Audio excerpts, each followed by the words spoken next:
Hi everyone, in this video I'm going to talk about the overall ankle joint for health and function, whether you're lifting, walking, doing stairs, whatever it is you want to be doing. I'm going to give you some simple drills to help fix your issues. In this video I'm going to try to keep it as simple as possible, and I'm going to cover some basic concepts in regards to mobility and stability in the ankle joint.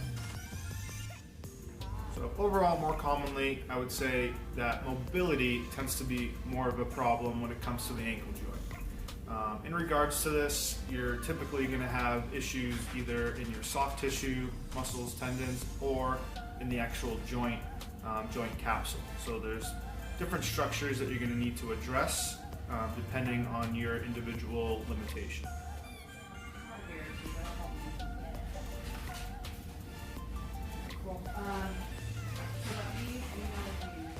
Alright, so generally speaking, you want to start with some kind of warm-up, whether it be a general warm-up or more localized at the ankle, whether that be foam rolling, using a cross ball, using whatever tool that you might have purchased off of Instagram. Doesn't really matter, just get that blood flowing and prime the tissues to move a little better. Alright, so let's talk, why does ankle mobility really even matter? Okay, so here's your foot, and we're primarily looking at dorsiflexion. So how well does the foot go up, or in the closed chain, how does the tibia kind of translate forward to allow for proper function?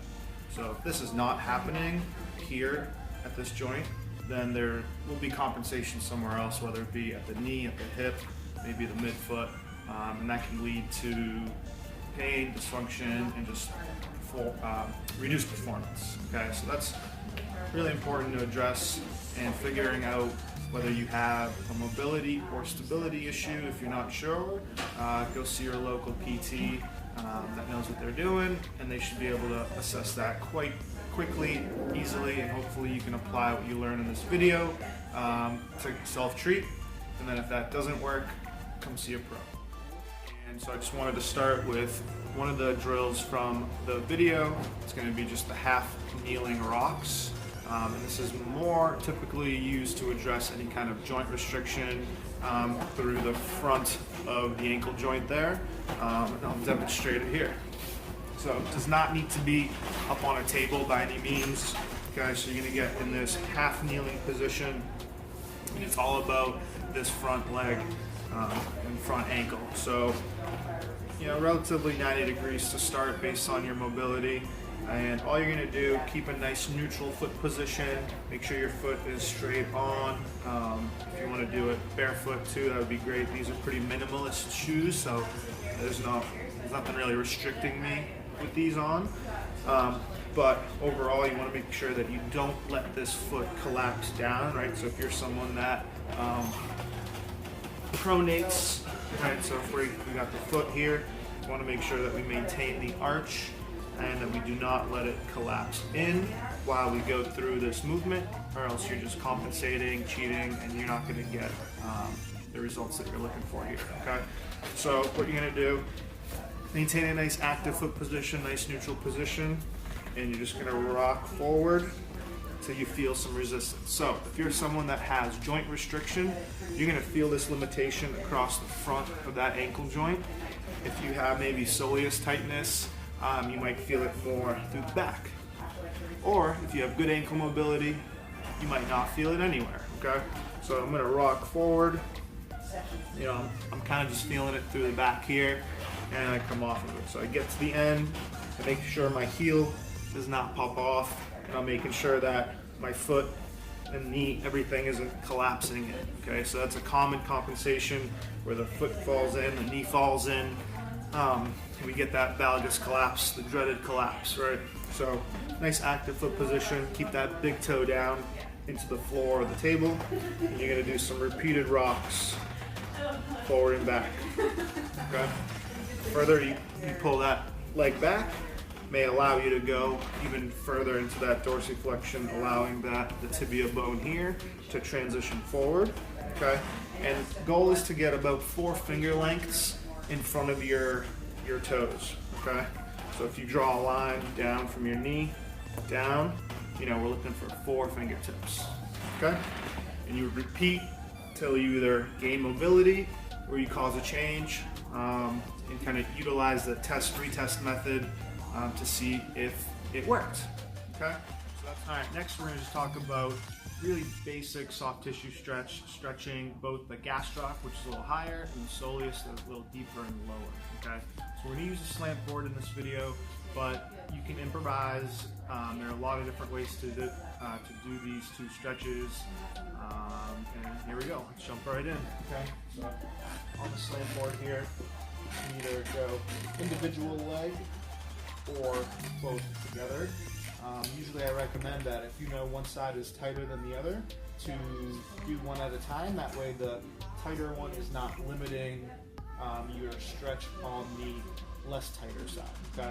So all you do initially to stretch the gastrocs, you're gonna keep the knees straight, you're gonna lean forward, get to that point, get to that end range where you feel a nice big stretch, and that you can maintain, okay? You can maintain for a duration of 60 seconds or more, so we want that long duration, lower intensity stretch that over time is going to cause adaptive lengthening of the tissue, okay?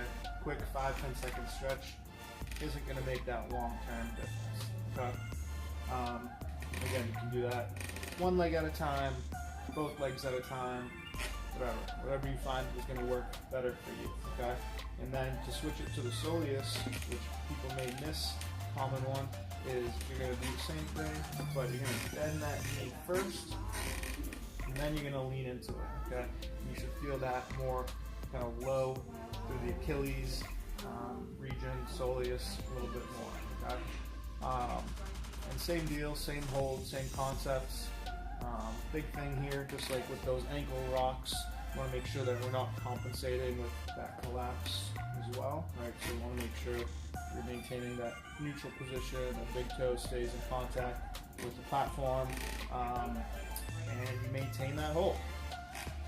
All right, the next drill we're going to talk about tibial rotation. So this bone here, how well are you getting internal rotation of the tibia, both proximally at the knee, but also distally down at the ankle joint, okay? So again, we're not looking for a whole ton of motion, but we'd like to see 20 degrees in each direction, and commonly we don't see that internal, okay? So this drill, you're going to either put your foot on something that kind of slides, or use a towel on hardwood or something like that, right? So you just need to reduce the friction there. So as always, start in that good neutral position, keep that big toe down, heel down, nice arch to that midfoot, and secure above your knee, okay? And try to actively rotate in, and come back to neutral, okay? So if you find that you're missing that, so I'm doing okay, but if you're missing that, you can assist a bit by grabbing right around that tibia and rotating it in, assisting that rotation, okay?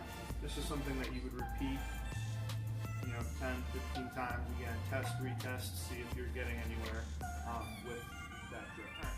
In this last drill, we're going to talk about the big toe, okay? So this is something that typically gets overlooked sometimes, and believe it or not, it's still part of your kind of posterior chain. So, posterior chain, we call that your glutes, your hammies, your calf musculature, and then I include that plantar surface, plantar fascia, whatever you want to refer it to. And that big toe has a big impact on the mobility and how well that tissue is sliding, gliding. So if you are missing great toe extension, that is something that you should work on as part of your ankle health and mobility kind of routine, okay? So whether you actively just pull, get that stretch, right? Pull just like you would for the gastroc stretch or the soleus stretch, and then if you find that it's not moving, again, you'd have to assess if there is a joint issue at the joint, or is it just truly that all this tissue back here is tense and tight and limiting that motion, okay? So whether you physically hold it, whether you throw it up on a slant board to really bias that stretch, okay, so you can get toe extended while doing some of those other stretches to further increase the tension through that whole chain. Okay? Throw that in the mix, and I bet you'd notice, the tension really spikes up, and that it's a lot harder to get to where you were moving through that range without that bias and without that great toe extension.